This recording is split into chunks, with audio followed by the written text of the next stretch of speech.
Bienvenidos a todos a la UCEMA. Yo soy Sybil Rhodes, soy la directora de nuestra nueva maestría en estudios internacionales. También soy profesora de grado acá en el Departamento de Ciencias Políticas y Relaciones Internacionales. Y estoy muy contenta de verles a todos ustedes acá. El panel de hoy es un evento importante, destacado dentro de nuestras jornadas de lanzamiento de la maestría, y nos da la oportunidad de demostrar a algunos de los profesores que tenemos. Y nosotros estamos lanzando esta maestría en parte porque vivimos en un mundo, una época interesantes, pero complicadas, que presentan muchos desafíos, muchas oportunidades para construir cosas nuevas, hacer grandes cosas, ofrecer liderazgo en el mundo. Estas oportunidades y desafíos están para los jóvenes profesionales, las organizaciones gubernamentales, privadas, diplomáticas, las ONGs, etc. Así que es un mundo de muchas oportunidades, pero así era el mundo también en el 1913, principios del 1914. Entonces, ¿qué hemos aprendido de la Gran Guerra y los eventos que lo siguieron? Tenemos acá un panel muy distinguido para comentar esta pregunta desde varias disciplinas distintas. Y va a hablar primero el profesor Juan Bartolomé sobre la seguridad internacional. Sobre qué elementos aprendimos entre 1914 y 2014 en función de la política internacional, ¿no? Fíjense ustedes que si uno agarra, cuando uno lee, hay muy buenos artículos en relación a los 100 años de la Primera Guerra Mundial. Han salido numerosos libros, y yo rescato uno, el último que salió, de Margaret Macmillan, que habla de cómo se pasó de la paz a la guerra sin solución de consecuencias, ¿no? Y por otro lado, hay una revisión muy interesante acerca del libro de Los cañones de agosto, de Barbara Tuchman. Entonces, ahí hay como elementos para mirar, ¿no? Cómo pasamos de una crisis menor, ¿sí? Lo que fue el asesinato del archiduque, lo que fue después, lo que podríamos llamar el ultimátum y las órdenes generales de movilización en julio, la crisis de julio propiamente dicho, a lo que fue la primera gran catástrofe de la humanidad, para terminar en una paz que automáticamente generó las condiciones para la segunda gran guerra, la Gran Guerra Mundial, ¿no? Fíjense ustedes que esa crisis menor se transformó en lo que muchos pensaban que era una guerra rápida y accesible. Es muy interesante porque cuando uno lee las crónicas de viaje de Shackleton, sobre todo cuando vuelve Shackleton de su viaje a la Antártida, ¿sí? de su ya tan mentado viaje a la Antártida, vuelve en 1915 y lo primero que pregunta es ¿quién ganó la supuesta Primera Guerra Mundial? Eso está en el libro de viajes de Shackleton. Y cuando le dicen no ganó nadie, estamos en un completo y virtual empate, donde ninguna de las dos fuerzas en el frente occidental se puede sacar, ni en el frente occidental ni en el frente oriental se pueden sacar ventajas. El hombre se queda choqueado porque dice, si esto era una guerra que en diciembre se terminaba. Entonces, esto es interesante. Piensen ustedes que uno de los grandes eventos que iba a tener esta guerra rápida, como se le llama, esta guerra rápida, esta guerra accesible, implicó que en la batalla del Marne, nada más, murieron entre 80.000 alemanes y 75.000 franceses. Entre esas dos fuerzas opositoras, casi 150.000, 160.000 hombres. Si uno toma récords más nuevos de violencia, de guerra que sucedió en estos últimos años, Vietnam le costó a los Estados Unidos solamente 47.000 hombres, y a la coalición, la guerra de Irak en estos años, le llevó 5.000 hombres. ¿Por qué digo esto? Porque piensen ustedes que lo que era guerra rápida y accesible en 1914 implicaba, por lo menos de base, perder 150.000 hombres, frente a lo que hoy llamamos Yokhanov o pavor y golpe, que es perder 150 hombres en un mes de batalla. Esto para que ustedes se den una idea de cómo la historia muchas veces, como dice Margaret Macmillan, no se repite, pero presenta parecidos escalofriantes. El otro elemento que yo quería rescatar para la seguridad internacional hoy es que básicamente durante estos últimos 3 años como profesional me ha pasado a escuchar hablar de las virtudes y las bondades de la multipolaridad, ¿no? Sobre todo en audiencias calificadas, en audiencias importantes. Todos dicen qué bueno que vuelve la época de la multipolaridad. Y lo primero que uno tiene como antecedente de la multipolaridad es la Primera Guerra Mundial. Y la multipolaridad en Primera Guerra Mundial fue algo costoso, trágico, y fue trágico porque desencadenó 2 grandes guerras. Si bien ustedes tienen el antecedente efectivo y concreto en el campo de la seguridad internacional de que veníamos bajo redes de interdependencia, que después van a hablar seguramente Jorge acá que me precede a mí. Si tenemos redes de interdependencia, teníamos un momento de paz y de expansión de la globalización, esa multipolaridad habilitó a determinados actores a actuar en pos de lo que consideraban sus mejores intereses. Y esa idea de que esa multipolaridad se iba a mantener extendido en el siglo XX se probó errónea. Hacia fines del siglo XIX, principios del siglo XX, cuando los que sostenían el sistema y la arquitectura en el sistema internacional de Gran Bretaña, sobre todo Gran Bretaña, hay un exceso de optimismo. De ahí que gran parte del debate y gran parte de la discusión que nosotros tenemos acceso hoy en esta revisión bibliográfica sobre la Primera Guerra Mundial, hay un muy buen libro que se llama Los Durmientes, ¿sí?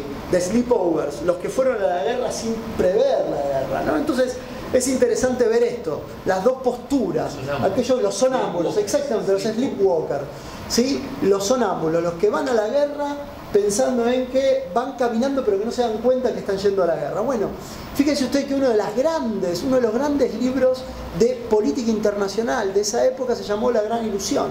Y la Gran Ilusión partía de las siguientes ideas.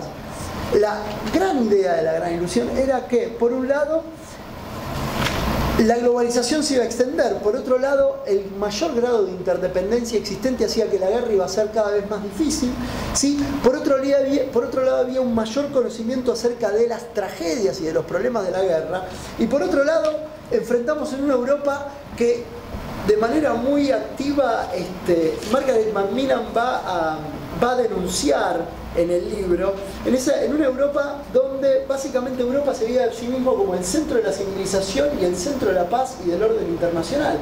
Y en ese centro de paz y orden internacional, con las ideas que emanaban, no previnieron, o no pudieron prevenir, o no pudieron mirar, o mejor dicho, atentaron activamente contra ese orden internacional. ¿Por qué lo miramos desde el punto de vista de la seguridad? Porque hay un elemento que es interesante mirar, que es el hecho de que el fin de la Primera Guerra Mundial marcó principalmente la ruptura de un orden internacional vigente. Y esa ruptura de ese orden internacional vigente supuso el fin de los valores que sustentaban ese orden internacional, tanto los acuerdos como la cooperación que los mantenía. El sistema de concierto explota, ¿sí? Y después va a ser muy difícil de ser reconstruido en el mundo. El otro elemento es que muestra que los intereses de los estados, lejos de mantener un sistema universal como lo representaba el concierto de poderes, buscaba mantener ¿qué principalmente? Buscaba mantener sus propios intereses per se como estados. Y el otro elemento es que muchas veces ponemos un exceso de expectativas acerca de lo que son los manejos de crisis. Y sin embargo, esta es una crisis que estalla en junio, se deja crecer hasta julio, y en julio, cuando finalmente se lanzan los ultimátums, es muy difícil ponerla en sus cabales, aunque todos los grandes jugadores políticos y diplomáticos de ese momento sabían de que una vez que como bien dice Bertrand Holloway, una vez que se tiran los dados de la guerra, muy difícilmente esos dados básicamente Holloway dice, si los dados de la guerra se echan, se ponen a rodar, que Dios nos ayude, ¿sí? Y esta es la perspectiva que hay en relación a una crisis, que hay mecanismos, hay consultas, hay intercambios de cartas, hay todos los mecanismos que más o menos hoy, con menos tiempo, hoy conocemos y miramos, y sin embargo se dejaron y se hicieron correr los dados de la guerra. Esto es importante. Fíjense ustedes, porque cuando nosotros comparamos nuevamente, y los paralelos que trabaja Margaret Macmillan son interesantes para ver, ¿no? Fíjense ustedes que ustedes tienen, por un lado, la tragedia de las potencias que ascienden y la tragedia de las potencias que descienden, que es justamente lo que ustedes están discutiendo en estos últimos 10 años de política internacional. ¿Qué pasa con los ascensos y qué pasa con los descensos? Pero en este sentido, y en esta pregunta, que es clave, cuando los que ascienden y los que descienden apuestan por el status quo y cuando están dispuestos a cambiarlo. Fíjense ustedes que la Primera Guerra Mundial dejó principalmente a un gran ganador que en realidad no puede explotar, gracias a la política doméstica, ¿sí?, los beneficios que obtuvo, que es Estados Unidos. Estados Unidos no se va a comprometer en el orden internacional como se comprometió después de la Segunda Guerra Mundial. Gran Bretaña, que va a la guerra para mantener el status quo, lo perdió. Técnicamente Gran Bretaña no va a volver a ser el regente del orden en el sistema internacional. Alemania, que va a la guerra para cambiar el status quo, también pierde. Termina con condiciones draconianas que generan básicamente el germen de la Segunda Guerra Mundial. Esto es clave porque cuando nosotros miramos China, miramos Japón, miramos Estados Unidos, miramos Australia, lo que estamos viendo es qué fuerzas operan a nivel sistémico en tanto y en cuanto van a querer cambiar o van a querer mantener el status quo. Y esto desde el punto de vista de la política internacional es clave, ¿sí? Porque hoy vemos cómo actores hacen análisis a futuro en relación a ¿qué? En relación a China va a ser un jugador pro sistema o China va a ser un jugador antisistema. Y cuando digo antisistema es antisistema occidental. ¿Sobre qué se sustenta el orden vigente del siglo XXI? Bueno, se sustenta principalmente sobre un esqueleto occidental. Todo lo que están diciendo, qué suerte que el esqueleto occidental está a hachazos. Acuérdense que la última vez que el orden occidental cayó en el sistema internacional, tuvimos dos grandes guerras, ¿sí? Y esto es importante remarcarlo, sobre todo en una charla de este tipo, ¿no? Fíjense que atado a esto hay como dos grandes cuestiones. Cuando uno mira y dice, bueno, ¿por qué la Primera Guerra Mundial no podía suceder? ¿Por qué en 1913, en 1914 la gente decía, no va a haber Primera Guerra Mundial? Importante, primero porque hay sistemas válvulas de escapes, hay guerras en las periferias. Y esto me hace acordar a, por ejemplo, lo que sucedía en Crimea, etcétera, en la Primera Guerra Mundial, etcétera, previo a la Primera Guerra Mundial, ¿no? Los choques entre Rusia y el Imperio Otomano, o antes Rusia y Japón, para los ordenadores del sistema internacional, esos eran guerras en las periferias. Había guerras en las colonias, pero no alcanzaban al centro. El centro es inmune, ¿sí? Esta discusión acerca de en la actualidad del siglo XXI, el centro es inmune. Una frase que todos piensan y todos se la adjudican a los 90, sobre todo en la República Argentina. En 1904 en Inglaterra se hablaba de los dividendos de la paz. Los dividendos de la paz británica, pero al mismo tiempo de la paz liberal, ¿sí? En ese sentido. Entonces, como la paz genera mucho más riqueza, y de hecho la gran parte de los países europeos habían generado su riqueza a partir de los dividendos de la paz británica en este caso, era impensable que todos fueran a romper abiertamente contra ese sistema. El otro gran elemento es el comercio y la inversión en ese momento, que por supuesto que van a hablar después. Claro, cuando uno mira esto en función del siglo XXI, uno dice, bueno, qué suerte, la interdependencia se profundizó, por lo tanto hay menos riesgo de guerra, hay mucha más inversión extranjera directa, hay transnacionalización de la economía. Antes la base de la economía era principalmente autárquica, hoy es transnacional, eso nos da, y hay un elemento que no existía antes y que ahora existe, que ayuda a mantener la paz, inclusive en un mundo multipolar, que tiene que ver con las armas nucleares. Dado que nos dieron 15 minutos, no voy a entrar en ese debate, pero básicamente las armas nucleares son una fuerza de paz. Antes, en la Primera Guerra Mundial, en la multipolaridad no estaban. Ahora en la multipolaridad nuclear va a ser completamente distinto. Bueno, la buena noticia para aquellos, o la mala noticia, para aquellos que se dedican a estudiar seguridad internacional, piensen que estamos desarrollando defensas activas contra armas nucleares. Con lo cual cambia algo que calculo que vas a hablar vos, que es la cuestión de la ecuación del balance ofensivo-defensivo. Pues si hay algo que se estudió a partir de la Primera Guerra Mundial en teoría de las relaciones internacionales, tiene que ver con el balance ofensivo-defensivo. Es cuándo es más fácil conquistar y cuándo hay más posibilidades de que surja una guerra entre grandes potencias. Entonces, esto es un dato importante.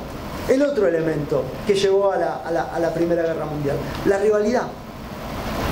Mientras que en el mundo occidental primaban las ondas de paz y amor y el libro de la gran ilusión de Engels, Alemania en 1911, von Bernardi estaba escribiendo un libro que se llama El derecho alemán a hacer la guerra. ¿Sí?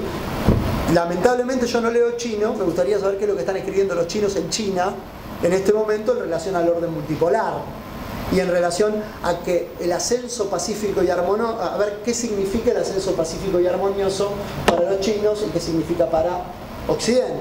Esto se los traigo a colación porque la rivalidad es inherente a la conducta humana, ya sea a nivel nacional o a nivel subnacional. Ustedes tienen dinámica de rivalidad. Hoy Occidente se está peleando con el Estado Islámico, siguiendo dinámicas que se vinculan con la rivalidad. Después podemos ampliarlo a las distintas categorías, la seguridad estatal, la seguridad ciudadana, la seguridad humana, a cualquier categoría que ustedes quieren trabajar con seguridad. Pero tal vez lo que nos hace realista, acá Alejandro y a mí, es que nosotros estamos mirando rivalidades.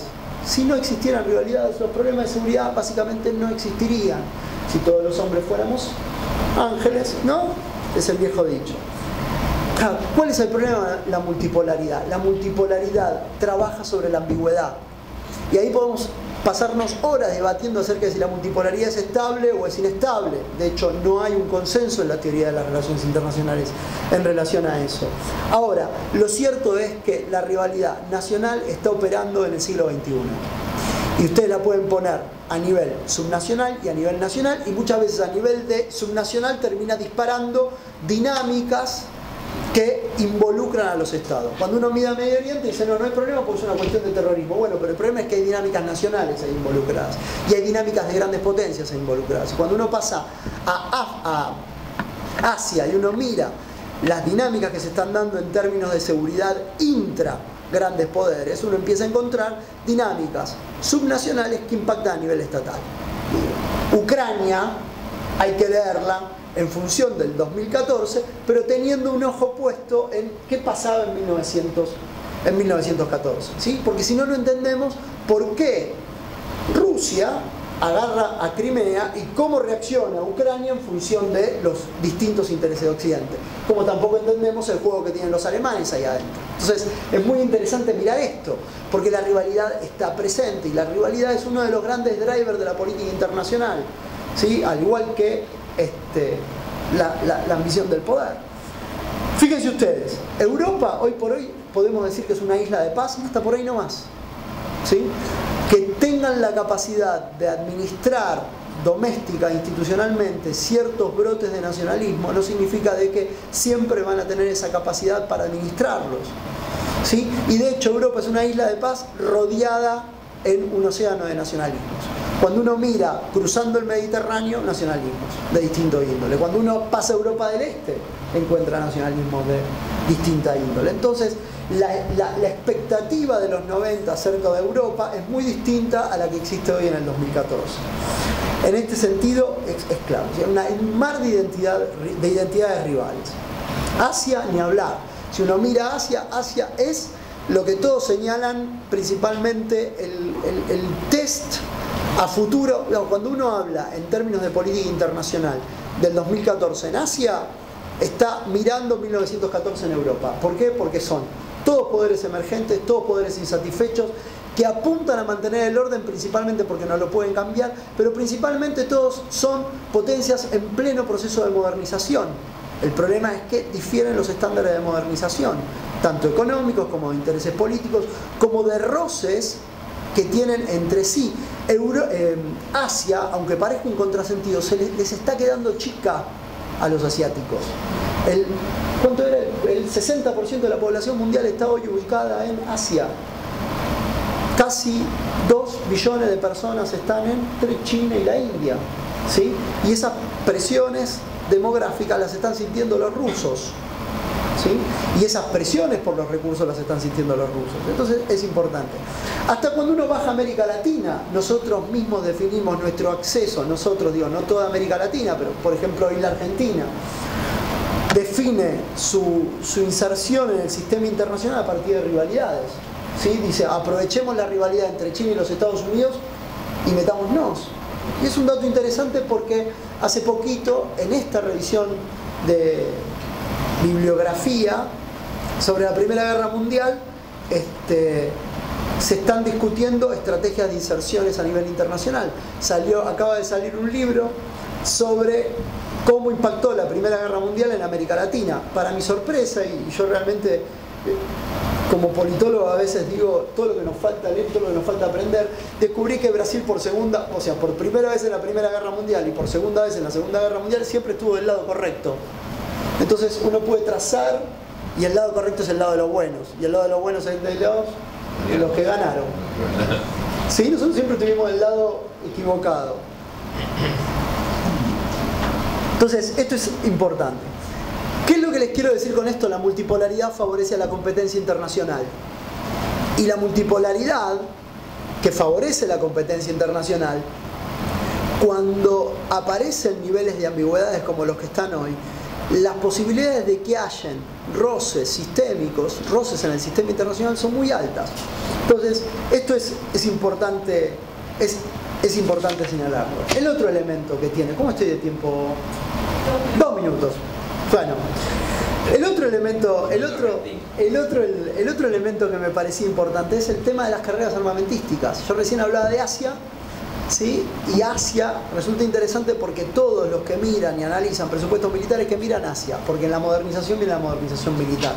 Ahí con Alejandro estamos escribiendo un paper acerca de cómo las armadas que declinan se vuelven corbetianas y cómo las armadas que ascienden se vuelven mahanianas. China versus Estados Unidos. Y ahí estamos en una discusión interesante para poder extraer noticias para nosotros. Bueno, la mayor modernización militar se está dando en esos lados. Cuando uno tiene capacidades militares, por lo general se vuelve afecto usarlas. Y esto es un dato importante. En la Primera Guerra Mundial, claro, en la Primera Guerra Mundial todos estaban en un proceso de modernización militar muy grande. Y cuando lo tenés, te gusta usarla. ¿Por qué? Porque pensás que podés obtener alguna ventaja. De hecho, vuelvo a la idea. Fíjense qué interesante. Yo no sé cuántos habrán de industrialistas acá, pero armando mi charla de hoy, o esta pequeña charla con ustedes, leí un artículo. Hay un magnate ruso, Iván Blok en ese momento, era el equivalente al Carnegie norteamericano.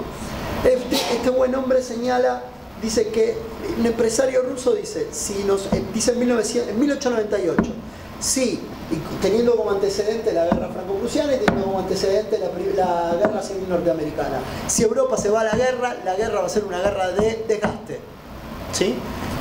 Habían claras señales de cómo iba a ser la guerra. Sin embargo, los comandantes militares, y después de vuelta va a hablar de eso Alejandro un poco, estaban convencidos de que la guerra era algo para ganar rápidamente. Y bueno, caímos en la tragedia que eso supuso. Fíjense ustedes que, y ya para concluir, ¿no? Cuando uno mira 1914, 2014, hemos aprendido también la política internacional ha evolucionado y gracias a Dios hay estabilizadores sistémicos como las armas nucleares, en parte, eso creo yo al menos, como analista de política internacional. Pero fíjense ustedes que no hemos aprendido el mayor peligro que azota a la política internacional, que es el peligro de la complacencia y de las frases hechas. Si ustedes miran leen sobre las crónicas de 1912, 1913 y parte de 1914, es un reguero de frases hechas. Y las frases hechas no controlan a la política, no pueden encorsetar a la política. Las frases hechas de los dividendos de la paz, qué buena que es la multipolaridad va a salvar. En ese momento también hay defensores de lo que se llamaba el idealismo, ¿no? Y el liberalismo, no solamente como guía teórica o guía de análisis teórica, sino como guía de praxis política. O sea, hacer del liberalismo y lo que hoy sería el constructivismo, la praxis política, llevó al desastre, ¿no? Y finalmente, aquellos elementos que están vinculados con cómo poder administrar una situación que a priori es incierta, y que a priori, como en 1914, tenía no solamente componentes nacionales, sino que también tenía componentes subnacionales que los analistas no podían evaluar cuando miraban la Primera Guerra Mundial. Entonces, lo más interesante que me quedó, esta es la segunda charla que yo doy sobre la Primera Guerra Mundial. La primera fue un poco más fierrera, tenía un poco más de tiempo, Alejandro. Tiene que ver con esto, sí. Queda una idea, es cuidado con la complacencia, cuidado con esta cosa, está todo bien y no va a pasar lo mismo, porque son periodos distintos. Hay un viejo dicho que creo que lo dijo Mark Twain, que la historia no se repite pero rima. Y el hecho de que rime es importante tenerla en cuenta. Me ajusté al tiempo y me quedaban a mitad de cosas sin decir. Me voy a dejar. Gracias.